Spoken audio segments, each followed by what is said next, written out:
gue kurus di sini. Tadi di sini gemuk, gue di sini kurus. Gue kudu kena cahaya. Emang gue dulu kurus ya dulu. Ekspresi gue gak judgmental loh. Apa muka lo ngeselin.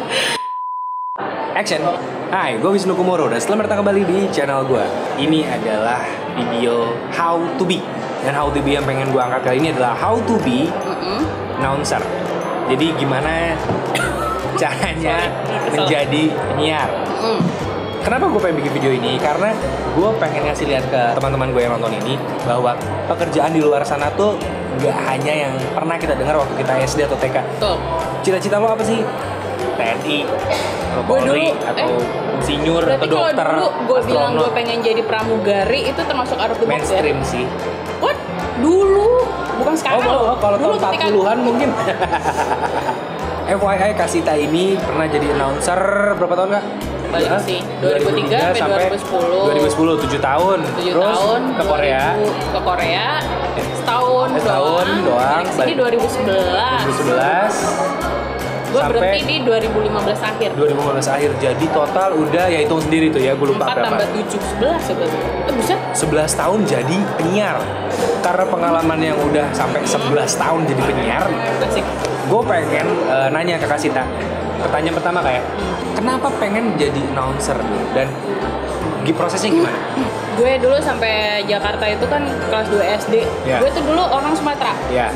Lahir doang di Pulau Jawa, pergi Sumatera, balik lagi ke Jakarta dari kelas 2. Waktu itu gue gak punya temen gue hanyalah sebuah radio. Terus gue paling pertama radio gue denger itu adalah Prambors, gue inget banget. Zaman masih Aryono Arifin sama Ida Arimurti. Tua banget kan gue. Gak tau kan? Lo gak tau ya? Kak, lu kelas 2 mungkin gue baru lahir. Konyol. Waktu gue baru lahir gue gak dengerin Prambors. Jadi waktu itu kakak gue bilang, lo kayak lucu ya kalau lo jadi penyiar gitu. Usia berapa bener-bener ngerasa oke nih? Nah, gue waktu itu pas gue kuliah berarti nyoba ngelamar di Prambors, ngirim vokal aja. Oh dulu gitu ya caranya? Oh sekarang kan biasanya buka audisi kayak. Oh kalau sekarang kan audisi. Kalau dulu gitu. itu waktu itu dia emang waktu itu nyari, disuruh dulu tuh zaman. Kesannya tua banget. Oh, enggak tua banget. Dulu tuh aja. Dulu tuh zamannya kalau misalnya nyari penyiar itu lah kirim contoh vokal. Oke, demo vokalnya ya? Iya, demo vokal kan. Dengan dulu tuh ceritanya kalau siaran tuh kayak apa. Dulu gue rekaman cuma pakai tape recorder kecil itu tau gak lo? Terus biar ada lagu, karena gue dulu gak bisa mixing kan. Jadi speaker radio gue kencengin. Terus gue ngomong sok-sokan gitu, terus volume gue kecilin gitu. Itu masih pakai kaset. Lagu apa ini, Stel? Gue lupa. Pokoknya waktu itu ngirim Mambo 5. Mambo number 5. Udah dibenerin. Anyway, gak diterima gue.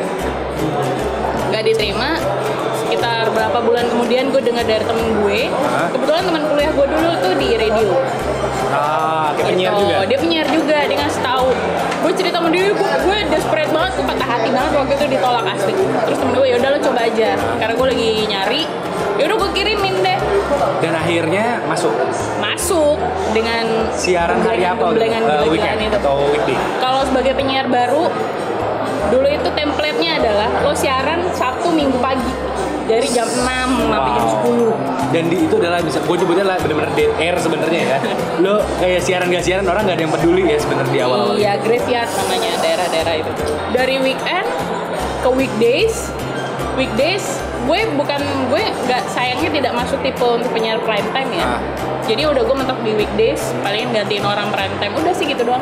Setelah 11 tahun ya. Ini pertanyaan yang sebenarnya gue yakin teman-teman gue yang nonton juga penasaran kan. Sebagai announcer only ya, jadi hanya satu profesi. Sebagai announcer aja bisa hidup nggak sih? Siaran doang, radio doang. Bisa hidup nggak sih? Kalau zaman dulu sih bisa ya. Dulu bisa? Dulu itu gue bisa kok sebulan waktu itu ya, FYI, waktu itu gaji gue mentok tuh sebulan tuh kalau nggak pakai jadwal gantiin orang itu 1,5-2 juta. Jadi di zaman itu aja gajinya kira-kira bisa sampai 2 juta lah ya, 2 juta sebulan. 2 juta tuh masih bisa, karena kan dulu kalau gue itu standarnya 1 jam tuh dulu sampai 10.000 doang. Oke. Itu, dan waktu itu pas masih baru-baru kan nggak bisa dapet jadwal siaran banyak ya, karena penyiar barunya banyak, jadi lo harus rolling. Nah, lo bisa hidup dengan siaran doang kalau lo adalah prime time. Oh, kalau prime time bisa. Di jam-jam, Karena kan prime oke. time itu kan nih ya, prime time kayaknya sih sampai sekarang masih sama untuk treatmentnya jam 6 sampai jam 10, sorenya itu jam 4 sore sampai jam 8. ya. Betul. Itu kan masih siaran setiap hari. Ya, Dan biasanya prime time itu honornya tinggi. udah tinggi setiap hari pula, jamnya juga lumayan. Oke. Mungkin bisa hidup ya. Jadi tergantung. catatannya adalah kalau lo pengen jadi announcer, Yap. announcer tuh bisa menghidupi lo, Bisa. announcer only ya, selama lo memang siaran di jam prime time. Tapi tergantung siar radionya seperti apa. Maksudnya gini, buat beberapa orang mungkin efek dari gaya hidup juga atau mungkin Ya. ada keperluan lain ya. tetap Jadi aja kerasa kerja kurang ya. lain, Oke. iyalah. Tapi kalau gaya hidupnya sederhana yang seperti yang dicontohkan oleh Pak Jokowi, kayaknya mungkin cukup bisa ya. sih menurut gue ya. Selama kita nggak kebanyakan Siapa? gaya, Pak Jokowi nggak banyak gaya. iya sih. Siapa? Yalah belajar kaos diskonan ya Pak. Kaos diskonan, tapi bombernya Zara. Nah. Oke, anyway, Bagus Pak bombernya. Bagus. Saya pengen pinjam juga sama anaknya. nggak dikasih kayaknya. Pasti. Kalau orang pengen jadi announcer sekarang ini, jadi misalkan Kasita nih misalkan buka radio, terus buka lowongan untuk jadi penyiar. Ya Kasita butuhin penyiarnya kayak gimana? Gini, gue tuh dulu ditempa di sebuah radio yang memang mengharuskan gue nge-mixing sendiri. Oh, jadi ngoperate sendiri, nggak ada Gue nggak ada operate operatornya sendiri. ya? Operator ada, tapi dia standby di luar. Oh, bukan yang operator dalam ya? Bukan. Jadi depan kita benar-benar mixer ya? Betul. Jadi gue kalau gue punya radio, gue pengen seperti apa penyiaran, gue pengen penyiar gue bisa operate sendiri. Jadi Oke. nggak bergantung sama operator. Ya. Karena menurut gue, setelah dipikir ya, kalau misalnya lo operate sendiri itu, Feel-nya kayaknya lebih dapat juga ya? satu feelnya lebih dapat. Motongnya lebih pas. Betul, gitu loh. Jadi lo tuh tahu kapan harus motong. Kayaknya pas abis ref ini deh. Atau misalnya lo ending dari lagu ini mau lo sambungin sama materi kata apa gitu kan. Itu kan bisa lebih dapat. Iya. Satu, dua, friendly. Oke, friendly sebatas apa nih minimal? Friendly sebatas gini. Lo siaran sendiri. Nah. Depan lo gak ada orang dong. Iya. Iya dong, ya kan? Berarti lo harus bisa membangun theater of mind di mana lo membayangkan ya emang orang-orang yang dengerin lo tuh ada di depan. Ketika lo mixing sendiri, lo tuh tahu kapan motongnya, nggak yang sembarang abis ref langsung lo potong, Gitu. atau lo ujuk-ujuk tengah-tengah interlude lo potong gitu kan nggak bisa. Evaluasinya itu dilakukan per berapa lama sih? Kalau penyiar kita kan nggak pernah tahu nih, penyiar kan live. Ya, jarang yang tapping lah ya sekarang ya, kebanyakan live. Beberapa ada yang Bukan, tapping, ya. beberapa ada yang tapping, Ya. tapi mostly live. Karena mereka kan ya update-nya juga kadang-kadang beberapa acara Betul. ada update jalan apa harus live. Kalau mereka dievaluasi itu biasanya setelah siaran langsung evaluasi atau ada evaluasinya weekly atau monthly biasanya kayak gimana? Kan gini, evaluasi tuh sebenarnya gini sih. Kalau di tempat gue dulu itu tuh per 3 bulan, per 6 bulan. Namun kadang ya kalau iseng ya program direct versi, tak sini deh. Itu Putar eventual lagi ya? PCR. Eventualnya Lo bisa ngomong kapan apa? aja ya? Iya lah. Ya kalau PD-nya lagi usil, enggak, karena ada satu masa gue sempat lagi, buat gue itu gue nggak salah ngomong ya, Nah. buat gue nggak salah ngomong, tapi Buat buat PD-nya. bosnya ini terasa salah. Tengah-tengah gue siaran kok, gue masih siaran dan gue sampai selesai, dia masuk, lo ngomong apa barusan? Oh itu gue dulu underdog soalnya emang yang termasuk sering digituin kan, tapi ya udahlah ya. Dia namanya mental itu perlu banget. Ketika dikritik gak jangan langsung apa-apa. down, jangan langsung down. Iya, kecuali lo udah berkali-kali dibikin drop abis-abisan sama siapa gitu ya mungkin ya. Ya udah gitu. Ya gue emang kudu ditahan-tahanin sih. Sebenarnya sih namanya mental ini kan urusan semua kerjaan ya. Iya, Nggak betul. penyiar doang dong menurut gue. Gue aja pernah dibully di sini. Masa? Hah? Diapain lo? Pernah dibully? Diapain? Dibully? Iya, gue tahu nih. Dibully gini. Enggak, waktu gue awal bikin vlog aja itu bullynya gila-gilaan. Nah itu dia kan, lo harus tahu. Enggak sih, menurut gue semua orang tuh harus paham sama yang namanya kesukaan dan ketidaksukaan. Ya. Lo suka syukur, nggak suka Ya udah. gitu. Lo nggak bisa maksain ya kayak itu tadi itu gue ditegur. Buat gue nggak salah ngomong karena gue ngikutin skrip ya, emang gue udah bikin. Ya. Gitu. Buat dia materi itu nggak enak. Tapi sementara ada bukti SMS bilang iya ya kak bener juga ya lo bilang gitu. Coba buktinya gimana? Kan lo agak bingung tuh namanya kayak gitu-gitu. Jadi intinya kalau misalnya ya sih sebenarnya sih ya kalau dikritik secara langsung tengah-tengah siaran pernah, dikunciin di ruang siaran pernah. Oke, tidur akhirnya Gue bikin curhat gue. bikin camping, bikin camping bakar api unggun. Nih syaratnya lagi adalah nggak segan buat baca, tidak segan untuk membuat materi siaran sendiri, jadi nggak mengandalkan produser, gitu aja sih.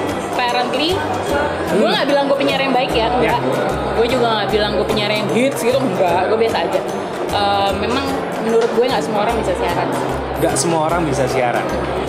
dia niat punya, dia keinginan punya. Tapi kadang ya namanya taste, namanya bakat itu nggak bisa bohong. Yes, betul. Ya kayak segmen How to Be ini punya quote, main quote. Oh, Quote-nya adalah ide bisa dicari dan bisa dicuri, perlengkapan bisa dibeli, Asik. tapi taste nggak bisa diduplikasi. Jadi di vlog lo ini berasa banget taste lo gitu ya? Nggak cuma gue. Oh gitu. Jadi gue punya rasa sendiri yang kalau dicampur sama orang, gue pengen tahu rasanya kayak gimana. Makanya di setiap ujung video ini, gue selalu minta feedback ke orang-orang. Kemarin-kemarin kayaknya enggak. Akhirnya gue baru sadar. Kalau lo ternyata butuh feedback ya? Iya. Seorang manusia butuh feedback Iya, untuk itu bisa dia. menjadi lebih baik. Fit itu adalah makanan, back Back itu kembali. Back kembali. Makanya kembali. Ah udahlah. Ya, makanan sisa dimakan lagi. Iya. Jadi itu adalah obrolan rada random ya dan distractful banget sebenarnya. Kalau kalian nonton ini dalam bentuk yang sudah diedit, mungkin ini kedengaran sangat bagus dan proporsional sekali. Padahal waktu direkam ini sangat ngalor ngidul. Nah ada yang lagi ngeliat kesini. Iya, gue ke distract ini kan di tangga ya. Jadi Daripada cewek cakep dia nih. iya setiap ada yang cakep, aduh. Yang untuk yang kini gak cakep. Untung gue udah selesai jalan, gue tau kan. Jahat gue. Karena dia ada cowoknya tau. Terus gue ditombak dari belakang terrrr gitu. Badannya keter, tombaknya terrrr Iya gitu. cowoknya lagi ngerokok di sono kan. Atau kan di belakang lo. Ih, rumpi kamu rumpi gitu. Oke, kalau kalian merasa terbantu dengan video ini silahkan like dan subscribe. Kalau kalian suka banget silahkan di share, gue gak akan nolak. Dan kalau kalian ada feedback silahkan tulis di komen. Question of the day-nya, ada gak sih dari kalian yang pengen banget jadi penyiar? Karena gue pengen banget jadi penyiar dulu. Sekarang gue agak Apa sih? mikir-mikir. Lo pengen terkenal ya? Iya. Video ini gue buat hanya untuk kepentingan hiburan dan sebenarnya informasi buat kalian. Jadi kalau kalian punya feedback yang bisa membangun silahkan tulis di komen, atau kalau agak panjang silahkan tulis di sebuah Komen surat kan? kirim ke rumah. Pakai telegram. Pakai telegram. Di sini gue pamit. Sita pamit. Dadah. Dah. Annyeong.